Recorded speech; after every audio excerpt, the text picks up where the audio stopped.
गीता का अमर उपदेश कर्मण्येवाधिकारस्ते कर्मण्येवाधिकारस्ते मा फलेषु कदाचन मा कर्मफलहेतुर्भूर्मा ते संगोस्त्व कर्मणि।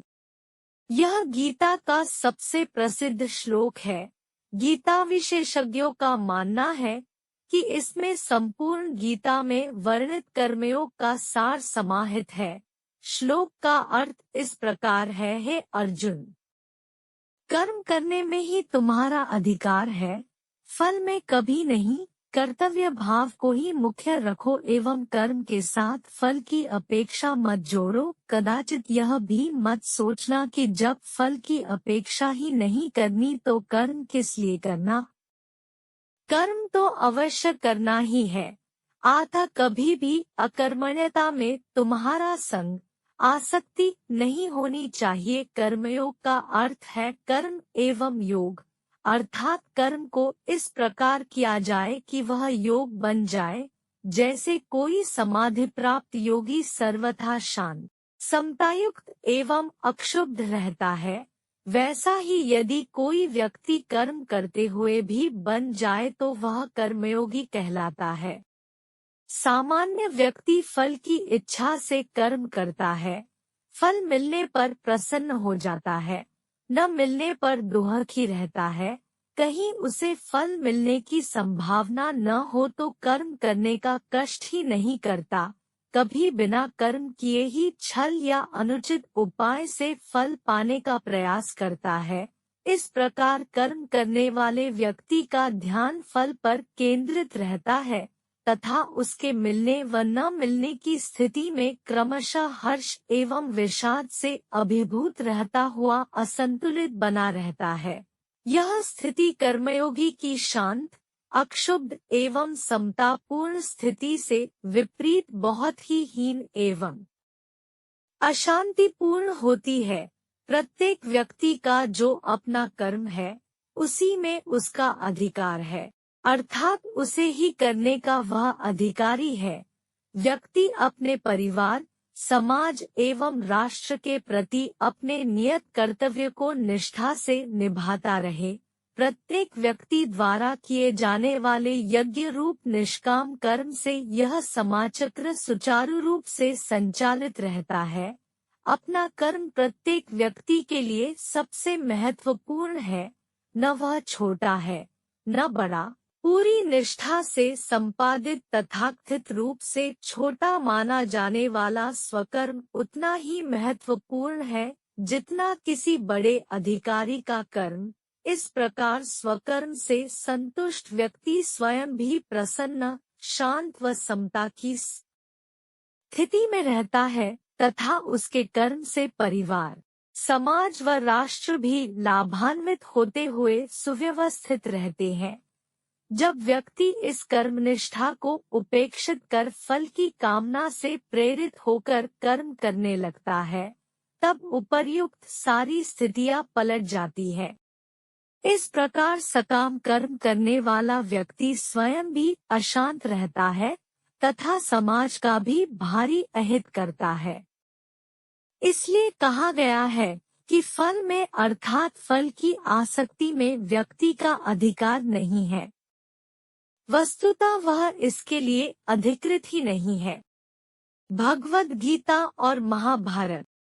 मूलतः भगवद गीता एक प्राचीन ऐतिहासिक महाकाव्य महाभारत का अंश है, जिसकी रचना लगभग 3100 ईसा पूर्व में महामुनि व्यास ने की थी। श्रीमद् भगवद गीता के 18 अध्याय महाभारत के भीष्म पर्व नामक छठे कांड का अंश है, जिसमें कुल मिलाकर 117 अध्याय है। प्रारंभ में व्यास जी ने महाभारत के 8800 मूल श्लोकों को लिखा। तत्पश्चात उनके शिष्य वैशंपायन एवं सूत ने और भी ऐतिहासिक जानकारी उसमें शामिल की, जिससे अंत में महाभारत में 1,00,000 श्लोक हुए। होमर के इलियड से 7 गुना बड़ा और किंग जेम्स बाइबल से 15 गुना बड़ा। महाभारत का अर्थ है बृहद भारत का इतिहास जो दो झगड़ते राज परिवारों पांडु के पुत्रों और कौरवों धृतराष्ट्र के पुत्रों की कथा सुनाती है। पांडु और उनके भाई धृतराष्ट्र दोनों हस्तिनापुर के आधुनिक समय की दिल्ली कुरु राजवंश के वंशज थे। हालांकि धृतराष्ट्र ज्येष्ठ थे, वे जन्म से अंधे थे और इसलिए पांडु को राज सिंहासन सौंपा गया, जिससे वे उसके उत्तराधिकारी बन गए। यद्यपि महाराज पांडु की असामयिक मृत्यु हो गई और वे अपने 5 पुत्रों को छोड़ गए, युधिष्ठिर, भीम, अर्जुन, नकुल और सहदेव। जब पांडव अल्पवयस्क थे, उनके चाचा धृतराष्ट्र ने उनके प्रतिनिधि के तौर पर तब तक राजसिंहासन ग्रहण करने का निश्चय किया जब तक कि वे राज्य संभालने के योग्य न बन जाएं। लेकिन उनके अपने पुत्रों के प्रति अत्यधिक मोह के कारण धृतराष्ट्र ने कपट प्रबंध किया, जिससे कि दुर्योधन के नेतृत्व में उनके अपने पुत्र राजसिंहासन के उत्तराधिकारी बन जाएं। इस परिणाम को पाने के लिए अपने पिता की अनुमति सहित दुर्योधन ने पांडवों की हत्या करने के लिए अनेक प्रयास किए। पितामह भीष्म, चाचा विदुर और शस्त्रगुरु द्रोण के बुद्धिपूर्ण मंत्रणा के बावजूद दुर्योधन ने अपने चचेरे भाइयों के विरुद्ध षड्यंत्र रचना जारी रखा। फिर भी श्री कृष्ण की छत्रछाया में रहकर पांडव ने उसके सभी जानलेवा षड्यंत्रों को विफल बना दिया। ऐतिहासिक तौर पर श्री कृष्ण पांडु की पत्नी रानी कुंती के भतीजे थे और इस हिसाब से वे पांडवों के ममेरे भाई थे। परंतु कृष्ण केवल एक युवराज नहीं बल्कि स्वयं परम पुरुष भगवान थे, जो पृथ्वी पर अपनी लीलाएं रचने एवं धर्म की स्थापना व प्रतिपादन लिए अवतीर्ण हुए थे। उनकी धर्मनिष्ठा के कारण पांडव सदैव कृष्ण के कृपा पात्र थे। अनेक जानलेवा प्रयासों के पश्चात अंत में दुर्योधन पांडवों को खोटे पासों के खेल की चुनौती देते हैं। दुर्योधन कपट से खेल जीत जाते हैं और पांडव अपना राज्य खो बैठते हैं। परिणाम स्वरूप पांडवों को बलपूर्वक 13 वर्षों के वनवास पर भेज दिया जाता है। अपने 13 वर्षों के वनवास की समाप्ति के पश्चात पांडव अपनी राजधानी में लौट आते हैं और दुर्योधन से अपना राज्य वापस करने का अनुरोध करते हैं। जब घमंडी दुर्योधन उन्हें साफ मना कर देते हैं, तब वे उनसे कम से कम 5 गांव का राज्याधिकार मांगते हैं। इस पर दुर्योधन बेरुखी से जवाब देते हैं कि वे उन्हें एक सुई घुसाने के बराबर भी भूमि नहीं देंगे। हालांकि पांडव श्री कृष्ण को दूत बनाकर उन्हें दुर्योधन से संधि करने के लिए भेजते हैं।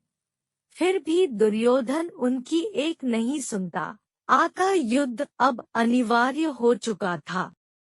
पश्चिम में सीरिया से लेकर पूर्व में चीन तक के शासक इस युद्ध में भाग लेने आए। अपनी राजनीतिक योजनाओं के अनुसार कुछ कौरवों के पक्ष में रहे तो कुछ पांडवों की धार्मिकता के कारण वे पांडवों के पक्ष में रहे। इस भ्रातृघातक युद्ध के दौरान कृष्ण कहते हैं कि वे किसी भी पक्ष के लिए शस्त्र नहीं उठाएंगे, लेकिन वे अर्जुन के लिए उनके सारथी का पद स्वीकार करते हैं। तब 3138 ईसा पूर्व वर्ष के दिसंबर के मास में दोनों सेनाएं कुरुक्षेत्र के पवित्र स्थान पर एकत्रित हुई।